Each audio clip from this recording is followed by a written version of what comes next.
Salut tout le monde! Aujourd'hui je vous retrouve pour une nouvelle petite vidéo, donc pas forcément sur une thématique des plus joyeuses puisque je voulais vous parler des TOC. J'avais déjà fait une première vidéo dessus pour vous informer en fait que j'en étais atteinte. Et là j'aimerais donc faire un petit récap pour voir un peu où j'en suis par rapport au traitement, par rapport à tout ce qui se met en place. Donc j'ai lu un livre, je ne l'ai pas encore fini, qui est assez intéressant, c'est celui-ci. Idées reçues sur les TOC, en fait, d'Antoine Pellissolo. C'est donc un docteur qui est quand même très réputé en France. Donc c'est assez intéressant en fait. Donc il explique notamment d'où viennent les TOC, à savoir que on peut avoir dans l'enfance des prémices, des choses qui ont pu les mettre en lumière en fait, les faire apparaître. On pense notamment au comportement des parents, parce qu'il y a des parents qui sont dans l'amour-rejet, c'est-à-dire que lorsqu'un enfant a le sentiment d'être aimé et parfois rejeté parce que le parent peut être impulsif ou autre, ça peut être déclencheur de TOC dans l'enfance. Donc il faut savoir qu'il y a des TOC qui débutent dans l'enfance, il y en a d'autres qui débutent à l'âge adulte. En fait, il n'y a pas vraiment de règles. On constate également très souvent que les personnes qui ont des TOC, si on observe leurs parents, ils ont également des TOC. C'est assez fréquent. Et dernière information, que les personnes donc touchées par les TOC ont souvent été victimes d'abus durant leur enfance, d'abus sexuels, d'abus de maltraitance, etc. Donc voilà. Ça c'est la petite parenthèse un petit peu pour vous montrer comment ça fonctionne au niveau des TOC. Au niveau du cerveau, c'est un dérèglement donc du cerveau. On a une absence de sérotonine, une carence de sérotonine qui est une hormone qui permet normalement au cerveau de fonctionner correctement. Et tout se passe en fait entre le cortex préfrontal qu'on a devant au niveau du cerveau et les glandes de la base en fait. C'est-à-dire qu'il y a des messages qui sont envoyés entre l'une et l'autre. Et les messages ne sont pas bons, ce qui fait qu'on a des comportements qui sont biaisés en fait et qui génèrent des compulsions. Donc très clairement, moi j'ai des compulsions, j'ai plusieurs types de compulsions. Déjà j'ai des sortes de ruminations, mais en réalité qui sont déjà des compulsions. C'est-à-dire que je m'interroge énormément, je me pose beaucoup de questions sur est-ce que je suis assez bien, est-ce que les autres ne sont pas mieux, est-ce que mon compagnon ne va pas rencontrer quelqu'un voilà, qui sera 100 fois mieux que moi. C'est énormément de questionnements, donc c'est aussi dû à un manque de confiance en moi que j'ai qui est assez notable.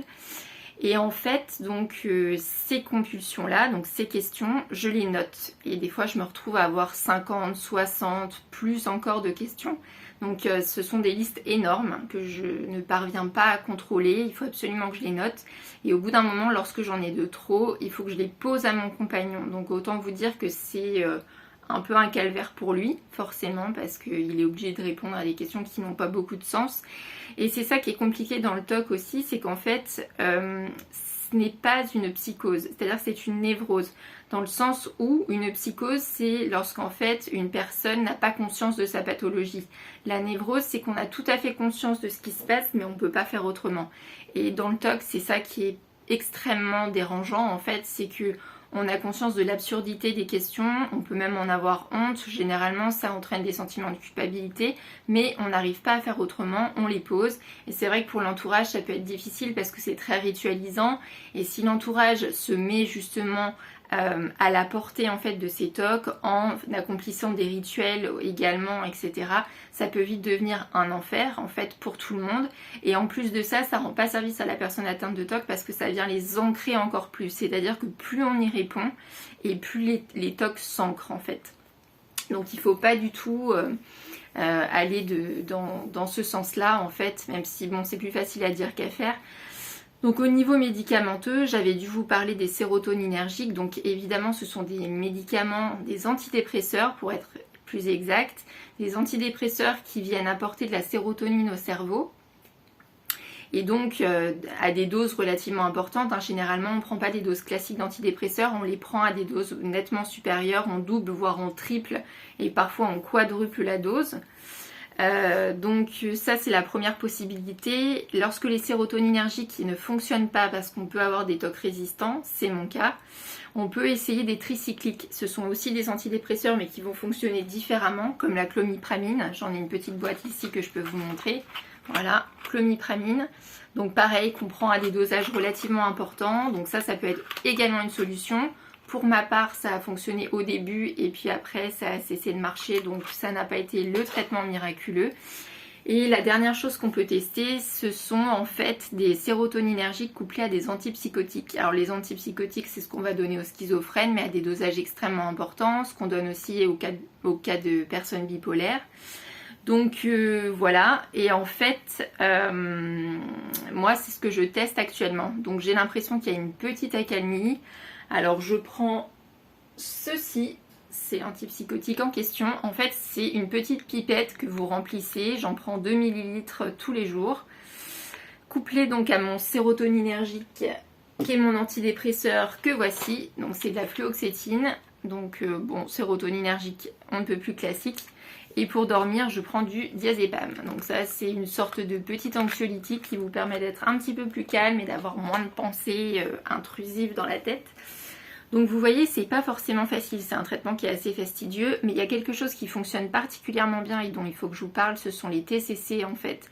Ce sont des thérapies comportementales et cognitives, donc généralement ce sont des thérapies brèves, donc on les suit pendant quelques mois, et elles ont en fait pour intérêt non pas de revenir dans le passé de la personne, comme par exemple quand on fait une psychanalyse où vraiment on va piocher dans le passé, on va aller éplucher les choses, etc. Là vraiment on s'axe sur le moment présent et on essaie de répondre à ces problématiques de TOC par des réponses immédiates si vous voulez. Alors ça va passer par exemple, et moi c'est ce que j'essaye de faire, j'ai une psychologue TCC qui me suit, en fait c'est de décaler, de différer vos compulsions. C'est-à-dire que lorsque premièrement j'ai des compulsions qui consistent en des ruminations, donc en des questions que je commence à me poser, etc. Il faut que je diffère le moment où je peux y penser, c'est-à-dire que je me fixe une heure tous les jours, par exemple de 18h à 19h, ou si je peux faire moins de 18h à 18h30, ce sera le moment où j'aurai le droit de m'accorder cet instant pour penser, etc., mais sans ruminer, idéalement. Donc c'est simplement penser à des choses, voilà, et accepter un petit peu de défusionner avec mes pensées, les laisser couler, les accueillir, donc ne pas entrer dans un état d'anxiété parce que c'est ça que provoque le TOC en fait. Donc c'est accueillir les émotions et se donner vraiment un temps qu'on respecte. Donc ça veut dire qu'il ne faut pas s'écouter, il ne faut pas qu'à chaque fois qu'on a des pensées, on se mette, ça y est, à se lancer pendant des heures de réflexion comme ça a pu être mon cas. Donc il ne faut vraiment pas faire ça. Donc ça c'est la première chose, donc on diffère les ruminations, donc qui sont également des compulsions. Ensuite on diffère l'autre type de compulsion, à savoir l'écriture des questions. Une fois que j'y ai réfléchi, je les écris. Donc ça c'est pareil, le but c'est de les différer également.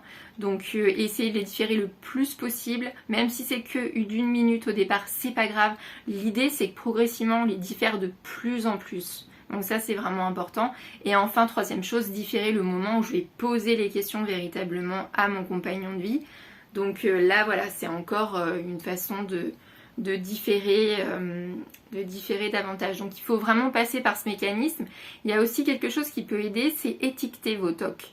C'est-à-dire que quand vous avez des questions qui apparaissent mais qui n'ont pas grand sens, des questions par lesquelles on a besoin d'être rassuré, des questions du type « et si ça se produisait ? Et si ceci ?» Ce sont des questions TOC et il ne faut pas hésiter à se dire « là j'ai une pensée TOC ». Il faut savoir que le TOC c'est quelque chose d'assez vicieux qui va toujours essayer de vous mettre le doute, de discuter avec vous, d'argumenter avec vous pour vous dire « mais si ça c'est peut-être une question importante, il faut peut-être vraiment se la poser, il y a peut-être vraiment un danger » et il ne faut pas rentrer dans ce jeu-là. Donc il faut vraiment étiqueter votre TOC. Bon, c'est plus facile à dire qu'à faire. Sinon donc la dernière option là c'est vraiment lorsqu'on a tout épuisé au niveau médicamenteux et puis au niveau des TCC et que ça ne fonctionne pas. Donc moi c'est quand même ma 3e TCC, j'ai essayé à peu près tout ce qui se fait en termes de médicaments.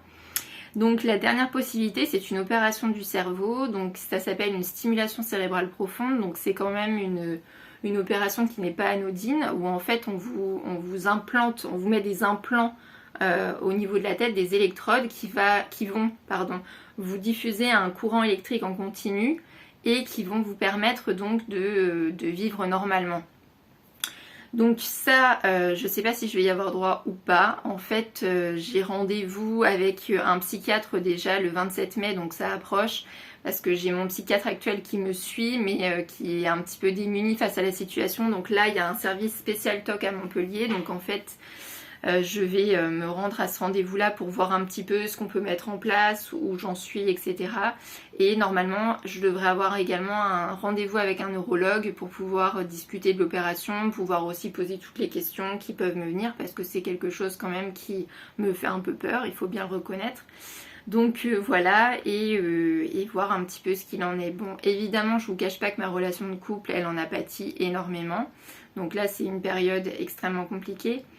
Voilà, mais bon, j'ai pas envie de rentrer dans un scénario dramatique parce que c'est pas du tout le but de cette vidéo, c'est plus de vous informer sur un sujet qui me tient à cœur parce que je suis concernée et je pense qu'il y a beaucoup d'autres personnes qui le sont.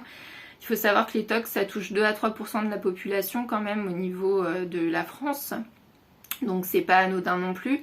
Et souvent en fait on vit très mal avec des TOC parce qu'on s'en cache, parce qu'on a honte en fait. Donc beaucoup de personnes n'osent pas en parler. C'est pour ça que j'essaye de délier un petit peu ma langue en tout cas pour oser franchir un petit peu ce pas. Et puis s'il y a des personnes qui se reconnaissent ou qui connaissent d'autres personnes qui seraient potentiellement atteintes par ce trouble, il ne faut pas hésiter en fait, on peut se mettre en relation pour en discuter. Moi j'ai lu pas mal de choses sur le sujet, donc maintenant j'ai une prise de recul plus importante vis-à-vis de cette thématique là et je peux en parler plus facilement. Donc voilà un petit peu pour les nouvelles.